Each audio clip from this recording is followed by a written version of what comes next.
आप सभी को नमस्कार। आपने अपने सराउंडिंग में, अपने आसपास में ज़रूर ऐसे कुछ लोगों को देखा होगा जिनकी एज 30 की होगी बट वो देखने में 40 के लगते होंगे। And at the same time vice versa is also true, means कुछ लोग होंगे जो 40 की एज में होंगे बट देखने में 30 के लगते होंगे। कभी आपने सोचा ऐसा क्यों है? उसका एक कारण है आपकी खराब नींद, यानी आपकी जो नींद है या तो उसकी क्वालिटी पुअर है या आप कम नींद ले रहे हैं। दोनों ही कंडीशंस पे ये कंडीशंस हमको मिल सकती है। ठीक, क्यों ऐसा होता है? मॉडर्न साइंस ये कहता है कि यदि आपकी नींद गड़बड़ है तो आपकी बॉडी में टेलोमियर्स की शॉर्टनिंग होने लगती है। What is telomeres? टेलोमियर्स को आप ऐसे समझिए कि जैसे हमारे जो जूते के लेसेस होते हैं, लेस के आगे एक प्लास्टिक की कोटिंग होती है। ठीक है, उस कोटिंग की वजह से क्या होता है, वो जल्दी टूटता नहीं है। ठीक है, हमारे लेस जो है वो मजबूत बने रहते हैं।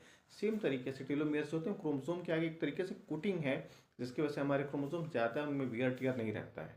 ठीक, अभी अगर शॉर्टनिंग होने लगेगी तो क्या होगा, वो गड़बड़ होने लगेंगे और उसका रिजल्ट क्या होगा, हमारे सेलुलर एजिंग ज़्यादा होगा। ठीक है, यानी हमारे सेल्स में वो जल्दी से डिप्लीट होने लगती हैं, जल्दी उनमें उनकी एजिंग दिखने लगती है। एक कारण है ये। दूसरा दूसरा कारण होता है फ्री रेडिकल्स का बॉडी में बढ़ना। ठीक है, ये जिसको हम दूसरे शब्दों में मैं बोलूँ तो ऑक्सीडेटिव स्ट्रेस बॉडी में बढ़ जाना। ठीक, again the result is the same कि सेलुलर एजिंग जो है वो बढ़ जाएगी। ठीक है, और उसके अलावा और क्या कंडीशन हो सकती हैं कि अगर आपका स्लीप गड़बड़ है, ठीक, तो जो हमारे सेल की एनर्जी एनर्जी का जो एक तरीके से फैक्ट्री है जिसको माइटोकॉन्ड्रिया बोलते हैं, उनका भी डिप्लीशन होने लगता है। उनकी जो एनर्जी या जो उनकी इफिशियंसी होती है वो कम होने लगती है। उसकी वजह से भी सेलुलर एजिंग जो है वो बढ़ जाती है। ठीक, सेलुलर एजिंग जल्दी जल्दी होने लगती है। ठीक है, और भी बहुत सारे कारण हैं।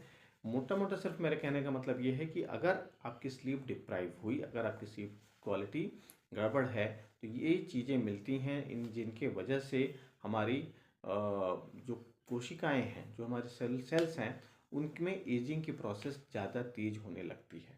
ठीक, अब हम इसको आयुर्वेदा के पर्सपेक्टिव से देखते हैं। तो आयुर्वेदा क्या कहता है कि हमारा जो जीवन है ना, वो 3 उपस्तंभों पे खड़ा है। जैसे आपने देखा ना, मिट्टी का घड़ा होता है जो वो तिपाए पे रखा होता है, उसी तरीके से लाइफ है। लाइफ का जो बैलेंस होता है वो 3 चीज़ों पे बताया गया है। क्या है वो चीज़ें?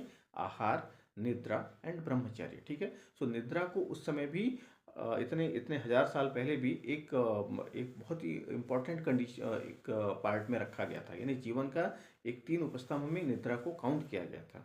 ठीक है, और जब हम नींद नहीं लेते हैं तो क्या होता है, उससे हमारा वायु और पित्त का जो है इम्बैलेंस होता है, ओजस का क्षय होता है और धातु का क्षय होता है। ठीक है, जिसके वजह से हमारी